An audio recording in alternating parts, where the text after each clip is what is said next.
Hello guys, and welcome to a new Steel Division 2 video today by myself, Vulcan and Attack Power. Let's go, Steel Division 2! In this video we have for you Game 2 of a best of 3 between Gonzo and Farid in the semi-final of the 12th Steel Division League. Today they are playing on Kostritsa, and on our left in the red team we have Gonzo playing with the Czechoslovakian Independent Armoured Brigade Group with the Maverick deployment type. And on our right in the blue team we have Farid playing with the 1st Pancelos and the Maverick deployment type. So both on Maverick this time around. But what do you think of the map and these divisions, Attack Power? Yeah, good stuff. Also, if you're watching on my channel, I didn't post game 1 because I'm stupid and didn't press record. So make sure you go check it out on Vulcan's channel because he's awesome. But anyway, diving in here. So CIABG, it's a very strong division. Would it be my first choice for this map? Absolutely not. The infantry are not CQC strong at all. Now, the Cromwells should perform pretty well. That will probably be the saving grace for this fight. If there is a saving grace, that's probably it. Because his infantry should not do very much work here. But CIABG, very strong. Got a lot of arty. Great planes. It's a very strong A-tier division. On the other side, 1st Pancelos, a very strong Hungarian division, also A-tier in itself, and I would say one of the best divisions in the game for this map specifically. You have incredible CQC infantry to work with, and a lot of them. You have some great infantry overall.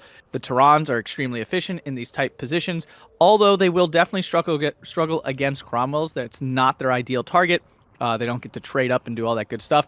And we'll see if Farid remembers to turn off his AP shell and use the heat shell on the Terran 2 to actually get some of those kills.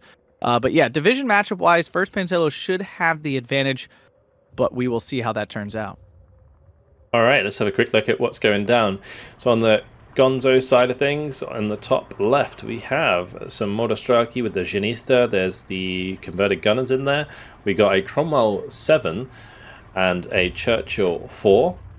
And then we've got an MG42, converted gunners, and a Cromwell 6. Another Cromwell 7 leader with the converted gunners going into the town, MG42 and another Churchill there as well. And then further down we've got the converted gunners with the FO Fusilier leader. We've got the MG42 and the Churchill 4. On the top right for Farid, he's got his Tol D3s coming out, which are brand new for the 1st Pancelos. We've got the Turan 2. Oh, maybe we don't, because they've all got moved.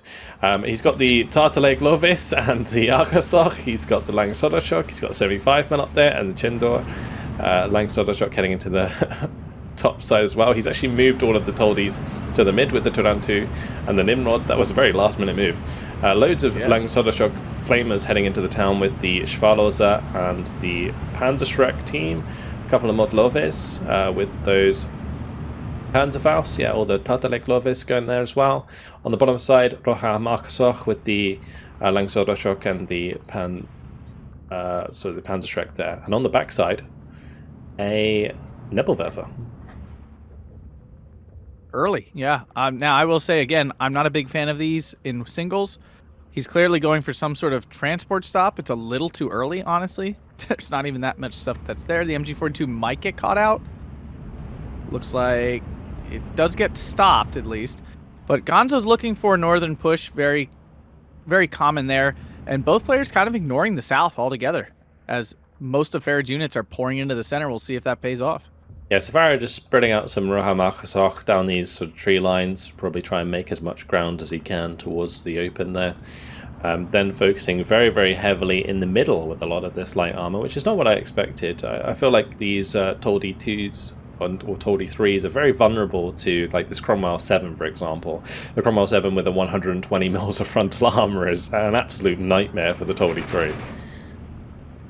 Yeah, I'm not sure. So it's basically now you have the choice between the Tol D3 and the Terran 1. The Terran 2 is clearly the best of the bunch. Like, if you're actually trying to kill a tank, the Terran 2 is what you get. But, I mean, that's a lot of... I mean, they're only 20 points. I mean, that's the argument, obviously, for the Tol D versus the Terran. Yeah, Absolutely. The Turan kind of struggle with the Turan 2 here would struggle in this matchup too, though, because I mean, even 90 mil of heat penetration is still going to struggle against 120 mils of armor. So it will get through the Churchill's 90 mils of frontal armor relatively okay. It'd be like 30% penetration or something like that. But yeah, the 120 is going to struggle. Yeah, the 120, that's an all-around problem. But the regular Cromwells, the Turan 2s should be able to handle relatively well. Yeah, the 70 mils of penetration. Yeah, the Turan 1s and the Toldi 3s, they can kill them. They're going to struggle a little bit, especially if they're at the max of their 1,000-meter range. Up north, we did see Farid push forward with his Langshoda and only that. And now the wave of, I forget what nationalities these guys are, is coming Polish, back. I think, yeah. Oh, yeah. That was a lot of... actually, the Czechoslovakian. So he's pushing in with triple Janista. We've got the converted Gunners UK and the Modostralki there. Just deleting that little squad. And Farid's probably going to want to reinforce that top side, although he is pushing very, very hard with these Toldis. Going to have to be a little bit careful of the Piat here, because that could be a problem, especially since it's 2 vet. It might actually hit. My bigger issue with the Piat, honestly, is the 200-meter range. I don't know why that 50 meters makes a difference, but my god, if it doesn't, it's like so different. Yeah, it really is. Oh, Cromwell 7 rushing forwards here to Nimrod's try and Do find. it. Oh, that new health. Oh, devastating.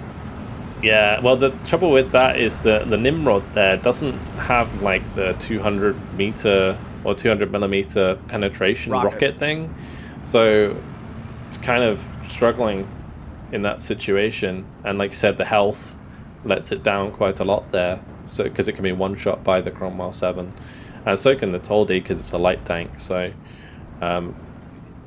the armor really struggling here for Farid, as we kind of expected. Yeah, and that was my guess there at the beginning. Like, if Gonzo wins this game, because technically, again, matchup-wise, they shouldn't on this map, but it's the armor that matters here. And it's whether Farid can focus the fight in tighter places where his armor can do a little better, or if he gets caught out in the open, he's going to be kind of screwed. A nice Panzerschreck kill, though. Just took out the Churchill. Yep, HS-129 coming in. Yeah, HS-129. B3, that is, with the big 75 mil. Looking for the Churchill on the top side. That can... If you can pop that, you can maybe get a flag for free here. He's already got one for free with the Rohamarkswag. Second one might go in his favour. Although the MG42 there might just hold the line. Like it will. Yeah, I'm not 100% sure what Farid's goal with this Nebelwerfer is. A single Nebelwerfer just does not do enough damage on its own to really matter, and it's not like he's following up these strikes with like concentrated pushes in any way, so I'm not 100% sure what he's going for. Yeah, and that's 3 rockets now, or 3 sets of rockets that have landed all in the same place. So yeah, there's not really any follow-up to it. Like, I mean, if he's using it to try and pin down the infantry and run through them with these Toldies, then that's fine, but he hasn't really followed it up just yet. Up north, the infantry, the Hungarians, have been kind of wrecked. I mean, they did some damage. They certainly have fought back, but they're about to get cleared out here, and the only thing there will be the 75 mil half-track, cheeky half-track pushing forward and grabbing ground it doesn't really deserve. HS-129, does it finish off that Cromwell 6? It does not. The Cromwell 6 pushed forward and actually kind of dodged the HS-129. There's this little M3 half-track just like running around in the back line here. Yeah. Might actually find the Langshoda and it will be able to eventually clean that out. But Turan now heading on to the top side, 2 Turan 2s. Heading up that way, and he's going to need to get them there before the infantry gets across the open. Oh, Stug 3 managed to take out the Cromwell in the open there, but in the centre, more infantry of Farid's going down, and he's got to rush these Tartalek Lovest to the front line, otherwise he's going to be losing quite a lot of ground. Yeah, the 75 mil up north going to get killed by the infantry and that Cromwell 7. These Cromwell 7s proving to be a serious issue. He just doesn't have a super efficient means of killing them outside of the Stug 3s, which we finally see one in the middle, and you can actually see immediately the effect it's had on the map. Like, Gonzo actually has to care about the armor all of a sudden. Yeah, so Rocket Strike coming in again, kind of missing the mark, unfortunately. It does finish off a converted gunner. HS-129B3 looking for the Cromwell 7 kill, but he hasn't had line of sight on it So the HS-129 not lining up properly, and it's just going to fly straight into the Crusader AA Mark II. So starting to respect the HS-129 there.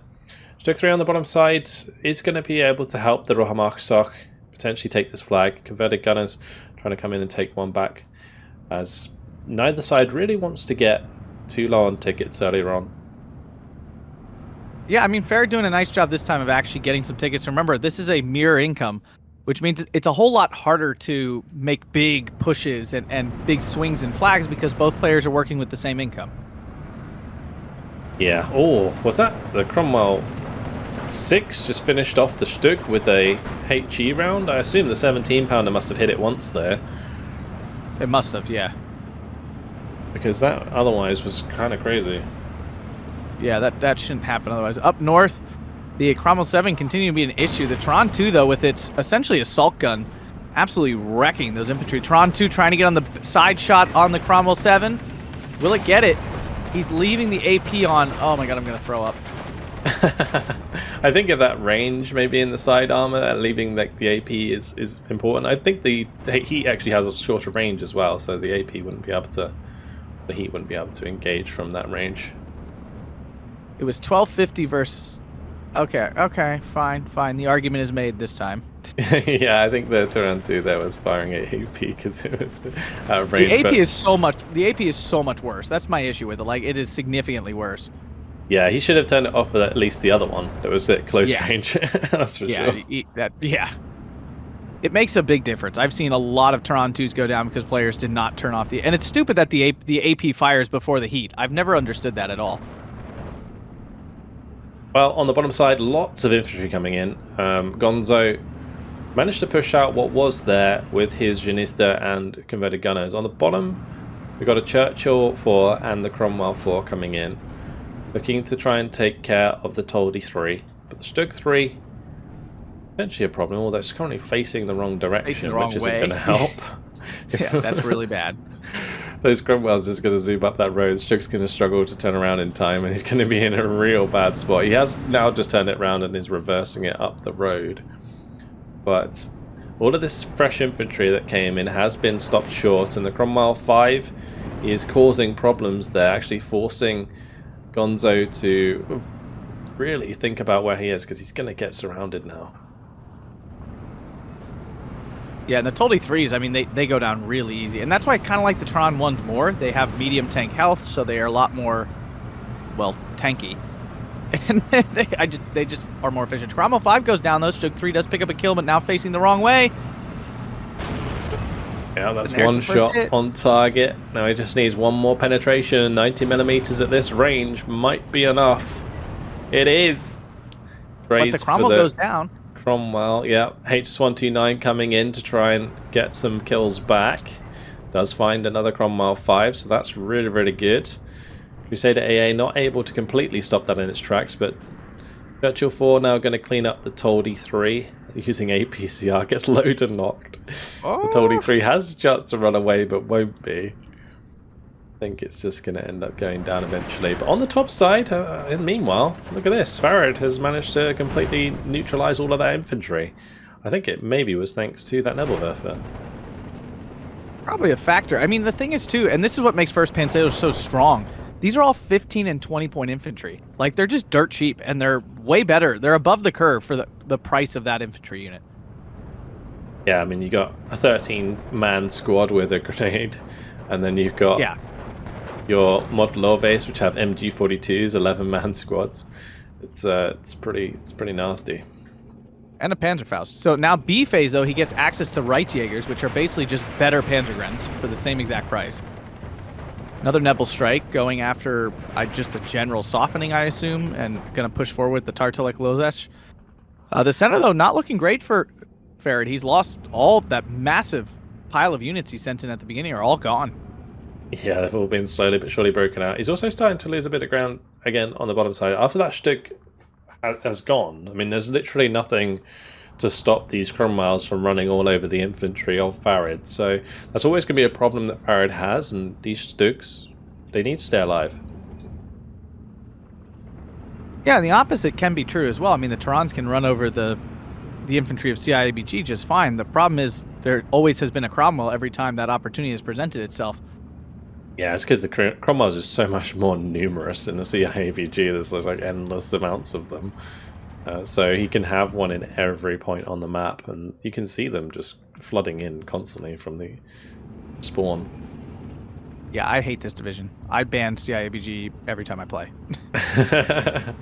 But as bad as like desert rats, you know, like just all of the both Cromwells zooming in. Yeah, all the Cromwell divisions need Western allies. My ban list is basically just all Western allied divisions. Oh, Churchill went down in the middle. Not entirely sure what that was too. Maybe the Pack 40 there got a shot on target. Yeah, must have. I'm not sure what else. The Stug 3 there in the center try to save the day. Long Shuttershock, though, kind of by himself, and down he goes to the double Motostrelsi. Yep. Typhoon up north fails to take out the Pack 40. That's shocking, actually. Stug versus Cromwell on the bottom side. Oh, no, not again. Trades another Cromwell for a Stug. That's not good trades. No, that should not happen that much, honestly. Yeah, it's like a 30% pen. And Gonzo's rolling nicely. Yeah, Farid not getting very lucky here. I need to know who these guys worship for the RNG gods to love them so. I need to know. Cromwell now engaging the Stug in the middle. Probably doesn't want to do that for long. Going to hide behind those farm buildings. All these Tartaleg Loves and the Modlovis here in a bit of a weird position. They're kind of being surrounded by armor. It's like Crusader AA, Cromwell 6 firing into the tree line. The FFO Fusiliers struggling to fight them when they get close enough. But yeah, now fully surrounded. Well, and this is what we talked about at the beginning. Like, the infantry of CIABG is terrible. Outside of the Zanista, which is basically their strongest unit, you know, there's really nothing. But the problem is there's armor everywhere right now. Makes it really hard. Now, I'm not a big fan of these Tartaleg Lobes. There's just better, I think, for the price infantry in the deck. I mean, it's a good 15-point infantry unit. I'm not taking that away, but I feel like Farid could have way better infantry, and he's just kind of like bringing his infantry down to the same level as CIABG, which is completely not necessary. Typhoon coming in, gonna wipe out this little pocket of infantry. Yeah, it's gonna be good bombs. The FO Fusilier, though, did get pinned as well, so it might be a little while until they get surrendered.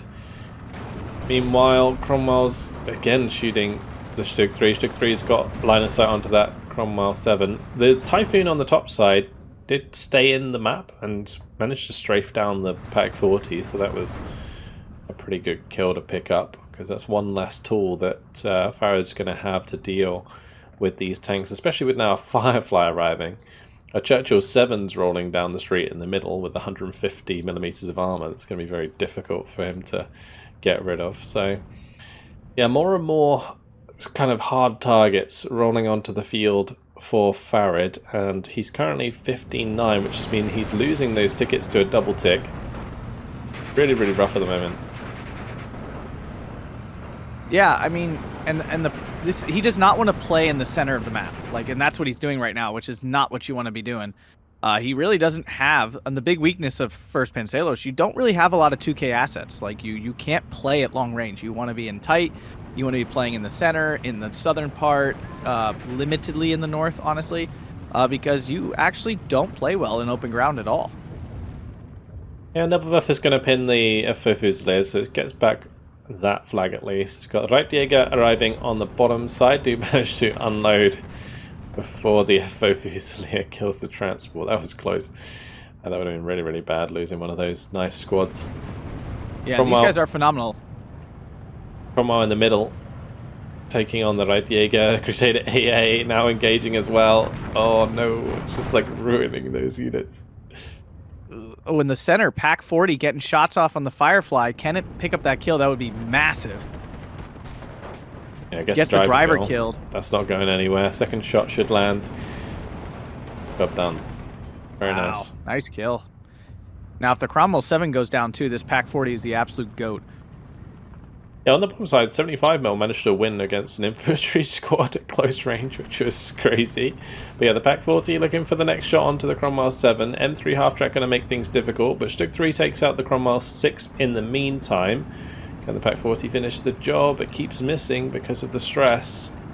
And it's not going to get any better anytime soon. That might be forced to fall back. Now HS129 coming in to kill the half-track, and also probably going to be looking for the Cromwell 7 there.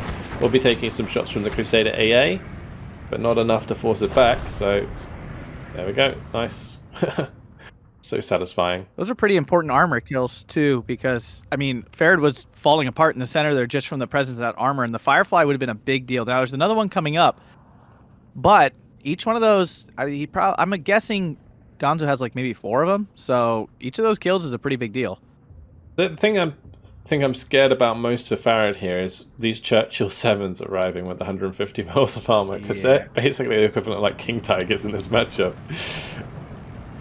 Yeah, for all intents and purposes. Now, a good counter to them would be a double Nebelwerfer strike. Like 2 Nebelwerfers moved a little bit close to the front lines. They really shouldn't be like the absolute maximum range that they currently are.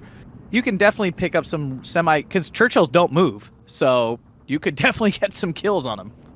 Yeah. It's a good point. They're really, really, really slow, so that's one way to take advantage of them, is just hitting them with artillery.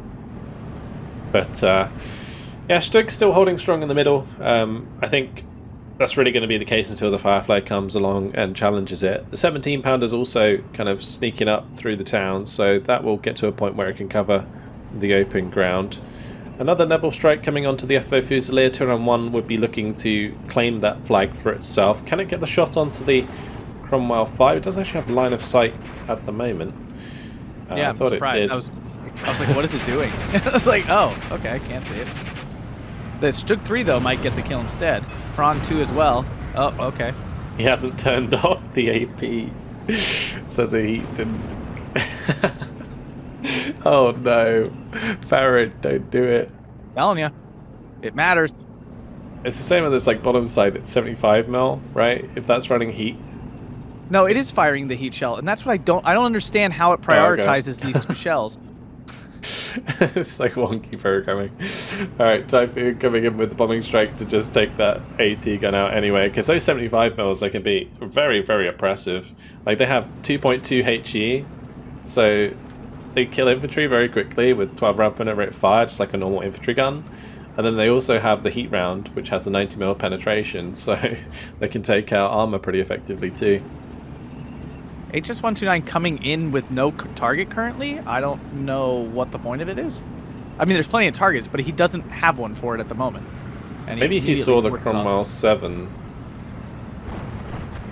But the Typhoon's going to have time to get on its tail, and it will shoot it down after bombing the Pack 40, so very nice job done there by the Typhoon. And that was one of his best ways to kill the Churchills, was that HS129, and he should only have one of them. Yeah, that's pretty rough. A little bit of a 2-round build up on this bottom side. He's got the Tata Lake Lovos there and another Panzerschreck. So looks like Farid's going to try and make a push across the open here again to secure some more flags. But currently still bleeding tickets to Gonzo. Gonzo taking a pretty big lead in this Maverick versus Maverick matchup. And important to note, we have now reached C phase. So both players' income grinding to a halt. Exactly. See who can outlast. So 2-round-2 is going to have a lot of work to do. I think also the Panzerschreck here going to be absolutely crucial. If that can get kills onto some of this armor, then the infantry can do the rest. But the 2-round-2 going down, and the Panzerschreck getting killed before it unloaded. Oh no. Tragic. Well, and the Tehran 2 didn't trade with the Cromwell, which it really should have if it had the heat shells working. 88 almost dies in the transport. Oh my goodness, that was so close. Yeah, that's going to be something that needs to get value here. Otherwise, he's going to be in a hole. Because that is 120 points that needs to trade back. Might get 2 Cromwell 7s here for free, potentially. Yeah. No, wait, that's a Cromwell 8. Oh, that's so much worse, actually. Yeah, the Cromwell 8's a big problem. Its HE is going to absolutely annihilate that 88 if it can't get a shot on target. And he does. Oh, wow. Oh, that was clutch. That was very, very clutch from the 88 there. I was just waiting for that Cromwell 8 to just kill him off, but yep, Turan's now moving up for the flank onto the Cromwell 5s. And Tartelek Lorves and the Reitjäger forced back though. So he's kind of losing more presence in the centre. Oh, Cromwell 8 looking to take out the Pack 40 on the top side. Pack 40 struggling to get its shots on target. Turan 1 going down, Turan 2 bailing out of that engagement. It's fully surrounded, being shot at by a Firefly 1. Got a Cromwell 7 coming up behind it. Oh, that's a tough time. Somehow this Cromwell 8 has missed this Pack 40 3 times, which is incredible actually. And the Pack 40 has bounced 4 times. The accuracy on that gun is only 24%. Really? I did not realize it was so low. Yeah, it's terrible. But Pack 40 does manage to kill the Cromwell 8, and then the Cromwell 8 just one-shots the other unit afterwards. Oh, gosh. Alright, now the Cromwell 8... The 88 picked up the Churchill 7 in the center. Oh, that's a pretty good kill. Yeah, that's nice. This is actually getting some really good shots. Almost kills the second one as well. Okay, that 88's now paid itself off, which is good for Farid. If it can continue to find kills, then that's going to be huge. But Gonzo, he's invested in a long tom.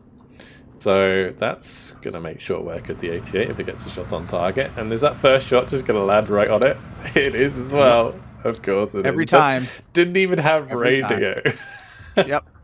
Every time. What is that? I will say I'm disappointed to see Farid not bringing in the Hungarian gun, the 42M or whatever it is, which is basically the best RD piece in the game.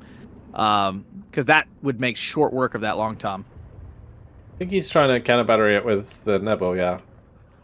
Classic. And the thing is, when people do this to me, it always works. You know, like every rocket, bang on target, easy kill. In this case, you gotta use 2. Gonzo didn't even take 1 damage. Yeah, you gotta use 2 Nebels. 1 Nebel, Nebels are phenomenal, but you gotta use them in pairs. Alright, well, on this bottom side, bit of a build-up still. I mean, Farid hasn't really pulled the trigger down there, but he is waiting to. In the middle, Stoke 3s have arrived, which might have a better time now that one of the Churchill 7s is dead. Nebel's still looking for kills. I'm not even sure what that one was firing at, but the Typhoon coming through with the bombing strike onto the IG, and this Typhoon continuing to get good value. I mean, he bought it quite early on, and it's continued to come in unharassed, really. Especially now that the Nimrods had died on the top side. Yeah, I mean, for Farid, losing those 2 AA pieces is pretty devastating, because at this point in the game, neither player really has excess points to commit to backline units. Like, they need boots on the front line, so it's really hard to commit to buying AA and Artie at this point because it doesn't help your front line. Yeah, the game's slowed down a lot now, as both players kind of pondering what they need to do in order to win. I mean, Gonzo doesn't really need to do much. He can just sit on the 14-10, kind of force Farid into him. So I think that's kind of what he's going for at the moment. Farid did not move his Nebelwerfer, and the Long Tom is currently targeting it up, and it's right next to the ammo truck. So, yeah, I'm not seeing good things here in the future. I mean, Farid hasn't moved this one in the center of the map the entire game. Yeah, here we go. First shot? Is it going to be the first shot? That's the question. I will say, one reason he might not have is because it's coming in with the really, really slow tractor. So it takes ages to move it. And boom. The one shot. Called it. It is just ridiculous. I mean, the Long Tom has very, very low dispersion anyway, but that is still a ridiculous shot. Yeah, I mean, the bigger issue there was he left the ammo truck right next to the Nebelwerfer, so the second the ammo truck explodes, it definitely kills the Nebel every time. Yeah. Down south, Farid finally pulling the trigger on his Tehran blobs, so let's see if that makes any progress. Yeah, so he's got to take back like 3 flags here.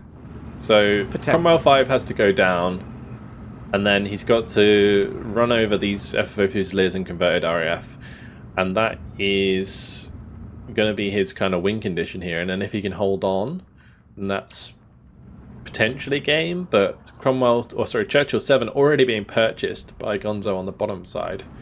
The Cromwell's not going to last, and the infantry will start to engage. So This is looking like a potentially successful push here for Farid, but all it takes really is for Gonzo to start pushing harder in the mid, and he might be in for a bit of a bad time.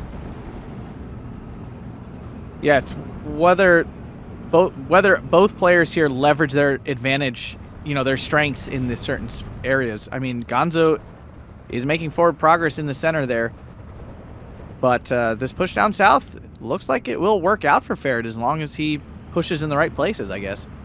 Unfortunately for Farid in the middle, he had the Stug trying to finish off the 17-pounder, and while he was engaging it, the Churchill 7 was just freely shooting the Stug, so eventually got a penetration in the front which forced the Stug off the main road there.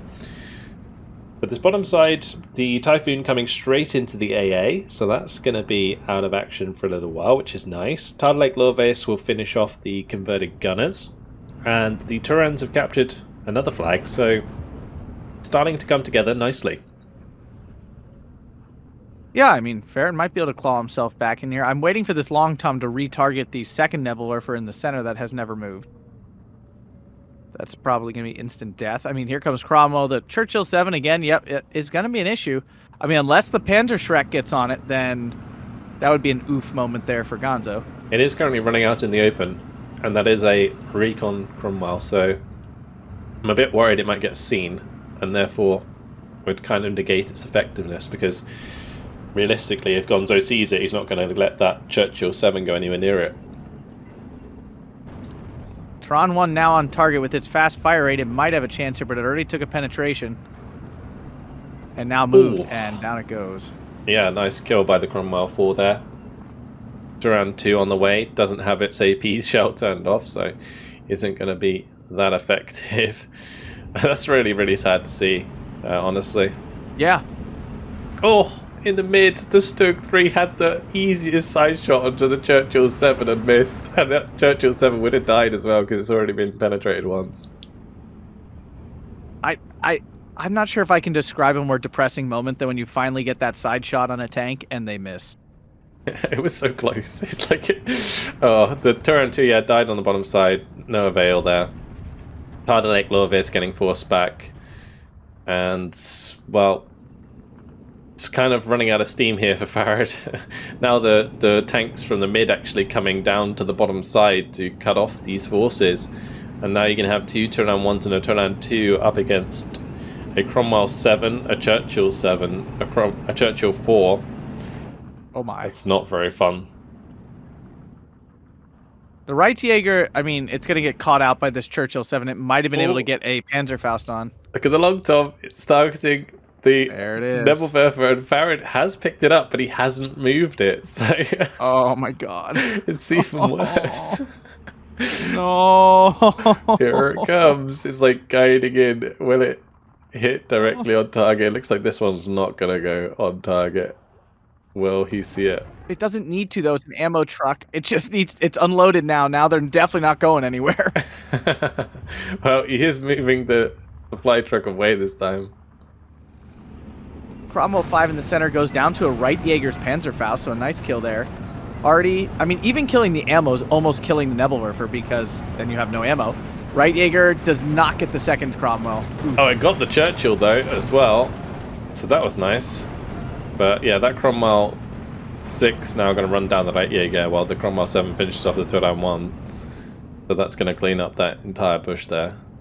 Can the Nimrod get in there in time is the question. Maybe it can kill the Churchill 7? Maybe? Oh, back 40. Oh. Oh, the Churchill turned just in time and the Nimrod goes down. Oh. Okay, pack 40, shooter kills the Cromwell 6. Long Tom did kill the double, by the way. Looks like he got a shot on target.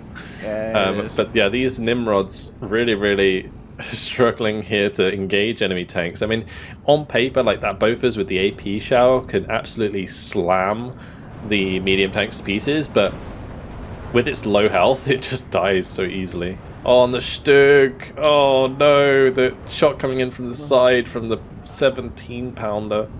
There was no chance. Pack 40 is going down as well. Things are just completely falling apart here for Farid. The unit density is so far in favor of Gonzo now. Yeah, and Farid's play is starting to slip as he's trying to patch holes in the boat as the boat continues to sink over the edge, essentially. Yeah, it's not looking good at all. Right, Jaeger go down. Churchill 7 does get taken out by the Stig in the center at least, but I think Farid here has kind of maybe run out of infantry. I mean, there's not much infantry left, at least, on the map. Yeah, I mean, it's not much. The thing is, too, the Fusiliers they come in like cards of 36. So even on a Maverick build, I'm sure Gonzo has 90 infantry because the Fusilier comes in giant cards. So he can just keep going. And the Cromwell, same thing. They come in like, what, 16 on a card or something absurd in C phase? Yeah, the other thing to think about is how much things cost as well. So SS Right Jaeger is like 30 points a pop, and then like FFO Fusilier is 15. So it's like 4 squads for every 2. Yeah. So the number, the difference really gets a bit overwhelming. Same with the Cromwell. I mean, they're only 50 points as well. So you could bring in like two units of FFO Fusiliers and a Cromwell every tick in phase C, which is kind of crazy when you think about it. Yep, hate this division. Nimrod down south making a run for it against the Cromwell 5. Nimrod's going to get the first shots off. Will it win? Hey! It does! Oh! Finally, we see a Nimrod delete a medium tank. Do you remember how absolutely busted those things were at 10 health? Like, they were almost unbeatable. Like, it was actually infuriating how unbeatable they were. Well, no, they're not very good at all. No, now they're, unfortunately. I'm not saying it was an over nerf, because I do think it was appropriate, because it's an A piece, but they are awful now. Oh, that's a horrible engagement. That Stug's so close to the Churchill 7, and it's just bouncing, whilst the Churchill 7 just freely penning these Stugs. What is that about? That is was that a third bounce on the Churchill 7 at that range? That's crazy. I mean, Churchill 7 beat both of the Stugs. I mean, it shouldn't it? I mean, it's got 150 millimeters of armor. I think at that range, the Churchill's, or the Stug, it's got a decent amount of penetration, but Farid's going to throw in the towel after both those Stugs go down. After 34 minutes, exactly. And again, Gonzo with such a phenomenal KD, like in such a high tier match, like getting 3,685 kills to 2,470 losses on a Maverick matchup is crazy. It's really good. Yeah, he has not lost his shine. That's for sure. Look at this Velistic, this Cromwell here. This Cromwell 7. Look at that, just kill list. Oh, Lord. Yeah, the 120 mils of frontal armor proving too much for the first Pancelos. Like, it is just that frontal armor that just caused him so many problems. Long Tom getting the 88 kill and then 2 free Nebelwerfer kills because Farid was being a bit lazy with that movement on the back line there. I mean, early on it kind of makes sense. You know, you can probably fire that Nebelwerfer a few times without moving it, but after like the 10-minute mark, that's when you're going to start to see the artillery coming onto the field because of the Maverick deployment type.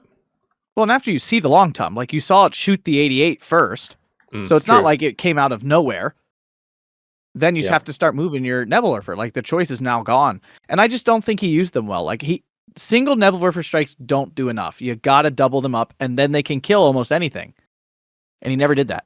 Yeah, I think another key thing in this match was the loss of the HS-129. That was like really, really devastating. Because it was one of those primary tools that he could use to react to heavy armor in different locations on the map. So, yeah, that was a tough one to lose as well. But I think, you know, well played to Farid. He's just kind of been outshined here a little bit by Gonzo, who picked a division that would have countered the first Pancelos in a lot of maps. Maybe not so much this map, but Farid not able to take advantage of the map. With his division in this case. I would agree. I will say one tip for everyone before we go. Turn off your AP shells on your Terrans. Do it, boys. All right, that's it for now. Thank you very much, guys, for watching. Congratulations to Gonzo, of course, for going 2-0. That means he's going to go up against Nord in the final, which should be very, very fun to watch. I'm looking forward to that. That's probably, I guess it's going to be a best of 5, I would assume. But usually is, yeah. Yeah, we'll see. That's it for now. Thank you very much, guys, for watching. Been great as always casting with you again, Attack Power. Absolutely, Vulcan. You as well. Yeah, we'll see you next time, guys. Goodbye.